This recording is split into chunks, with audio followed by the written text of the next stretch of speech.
For years, Sandra Bullock was Hollywood's heartbeat, the star who could make the world laugh, cry, and believe in happy endings. Then, without warning, she disappeared. No farewell tour, no press statement, not even a quiet goodbye. One day she was there, the next she was gone. Whispers filled the silence. Some said she was finished with fame, others believed heartbreak had driven her away. But the truth, now emerging piece by piece, reveals something deeper and far more human. After decades of smiling through pain, Sandra didn't walk away in defeat. She walked away to survive. What finally pushed her to turn her back on Hollywood? What secret did she carry that made silence feel safer than the spotlight? And what has she been doing all this time, away from the world that once adored her? The answers are not what anyone expected, and once you know them, her disappearance won't seem like a mystery at all. It will seem like the most honest thing she's ever done. Sandra Bullock's journey began far from the glamour of Los Angeles. Born on July 26, 1964, in Arlington, Virginia, she spent much of her childhood traveling through Europe with her parents, her mother, a German opera singer, and her father, a voice coach. Surrounded by performance but raised with discipline, she grew up observing what it meant to command an audience. Those lessons shaped the woman she would become, someone who could own a room and still make it feel personal. In the early 1990s, she was just another hopeful actor in Hollywood, hustling between auditions and small TV roles. Her big break came in 1994 with Speed. Audiences instantly connected with her warmth and humor, and the film's success catapulted her from unknown to household name. Within a few years, she became one of the most bankable actresses in the world, starring in While You Were Sleeping, A Time to Kill, and Practical Magic. But what set her apart wasn't just talent, it was the sense of realness she carried, an authenticity rare in an industry built on illusion. Directors praised her work ethic. Co-stars called her grounded. To fans, she felt like someone they actually knew. Yet even at her peak, Sandra's discomfort with celebrity began to show. She never embraced the Hollywood party circuit, rarely attended events unless she had to, and often disappeared between films. Fame to her was a tool, not an identity. She learned early that success came with eyes that never looked away. By the late 1990s, Sandra was not only starring in hit films but producing them through her own company, Fortis Films. The move gave her control, creative and financial, but also hinted at a growing need for autonomy. She'd seen what the spotlight could give and what it could take. And even then, quietly, she was building a way to step back when the time came. Her rise had been fast, dazzling, and disciplined. But beneath it, the first signs of fatigue were already forming. Not from failure, but from knowing that fame never truly lets you rest. By the early 2000s, Sandra Bullock had become more than a movie star. She was a brand of her own making. From Miss Congeniality to The Proposal, she embodied charm, resilience, and relatability. Her films weren't just box office hits. They were cultural touchstones, the kind audiences watched again and again, because they felt good seeing her win. She had built the kind of career that seemed untouchable, a mix of romantic comedies, thrillers, and prestige projects that proved she could do it all.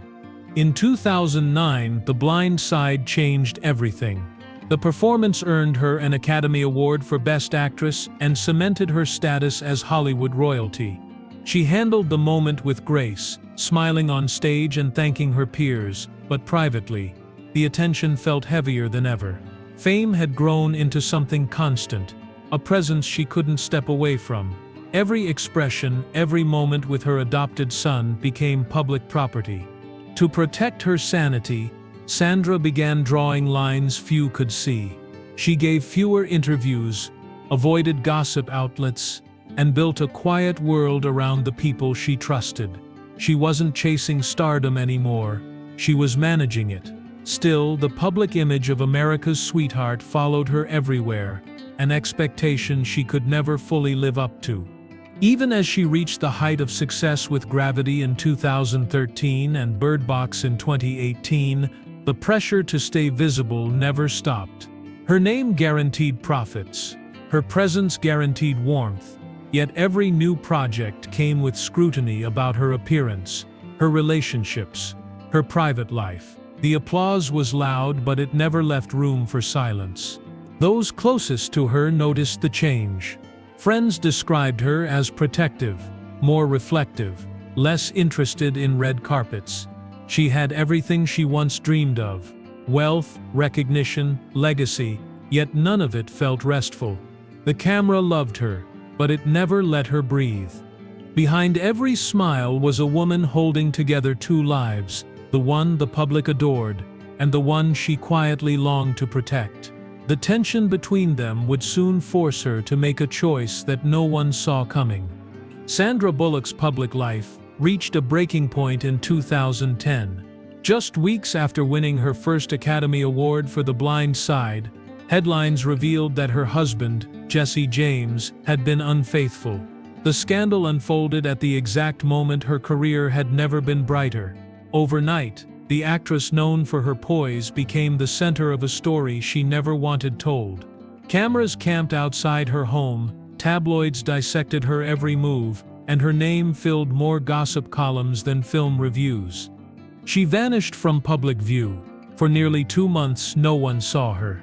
When she reappeared, she quietly finalized her divorce and confirmed what few knew: she had adopted a son, Louis.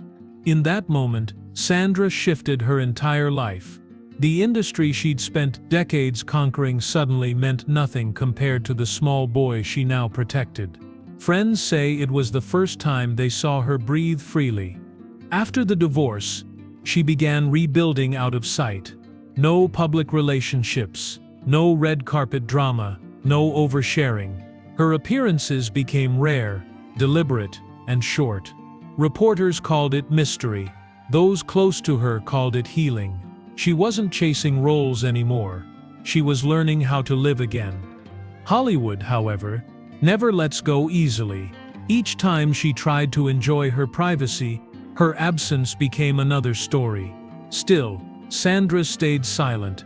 She moved between Los Angeles and her home in Austin, keeping her children away from cameras, refusing to play the game she once mastered. The shift wasn't rebellion. It was self-preservation.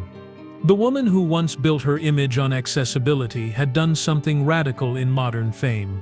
She closed the door. Every headline trying to guess why only proved what she already knew. The public loved her movies, but they didn't really know her at all. That silence would last for years. And when she finally returned, it wasn't for attention or nostalgia. It was for something, and someone, far more personal. By 2015, Sandra Bullock had quietly rebuilt her world. She met photographer Brian Randall when he was hired to photograph her son's birthday, and their connection grew into a steady, grounded partnership. Brian wasn't part of Hollywood, and that was exactly what Sandra wanted. Together they built a life that revolved around their 2 children, Louis and Lila, far from studios and premieres. Those close to her described their home in Austin as calm, full of laughter and routine, a life that finally felt normal. Work came second. When she did appear on screen, in Ocean's 8, The Lost City, or Bullet Train, she treated it like a brief return, not a comeback. Each role was followed by another retreat into privacy. She no longer needed to prove anything to Hollywood. The only audience that mattered was waiting for her at home. Then came the challenge no one outside her circle knew about. Brian Randall had been diagnosed with ALS, a disease that slowly steals muscle control but leaves the mind fully aware. For years, the couple kept it private. Sandra became his primary caregiver, choosing love over publicity and shielding him from the attention that once surrounded her. Friends later revealed that she turned down major roles, refusing to be away for long stretches. Her decision wasn't about career fatigue. It was about devotion. She had spent half her life performing for strangers, and now she wanted every hour for the people she loved most. When Brian passed away in August 2023, the news stunned fans who had no idea he had been ill. His family's statement confirmed what Sandra's silence had already said, that she had walked away not out of retreat, but out of compassion. In caring for him, she found purpose again. The woman who once lived under the brightest lights had learned to live in shadow, where love and loyalty mattered more than recognition. What seemed like disappearance was, in truth, an act of grace, a final reminder that peace can exist even after a lifetime spent being seen. After Brian's passing, Sandra Bullock retreated fully into the quiet life she had built in Austin. The city gave her something Los Angeles never could: anonymity. Locals would occasionally see her at a cafe or a farmer's market, dressed simply, smiling politely, but keeping to herself. She wasn't hiding, she was living. Friends say her days revolved around her children, her garden, and the small circle of people she trusted most. Her focus shifted from career to purpose. She supported disaster relief projects and children's education programs, often donating without publicity. It was consistent with who she had always been, generous but private. Fame had taught her that not every good deed needed an audience. The industry still called, offering scripts, producing deals, and talk show invitations, but Sandra said no to almost all of it. The few times she appeared in public, she spoke gently but firmly about needing balance. "I'm not retiring," she once said. "I'm just slowing down." It was her way of reminding the world that stepping back didn't mean fading away. In Austin, she found comfort in routine: school runs, home-cooked meals, movie nights with her children. Her life became small by design, centered around the kind of love and peace that had eluded her during her busiest years. It wasn't about rejection of Hollywood. It was about choosing something quieter, something that finally felt like home. People who worked with her say she never lost her humor or her warmth, just her tolerance for noise. The woman once known for her unstoppable energy had turned that same drive inward into being present, being grateful, being still. Time for Sandra had slowed to its right speed, and while the cameras no longer followed her, her absence became its own kind of message. It told the world that fulfillment isn't found under lights or in headlines, but in knowing when to step away. When Sandra Bullock disappeared from public life, Hollywood did what it always does.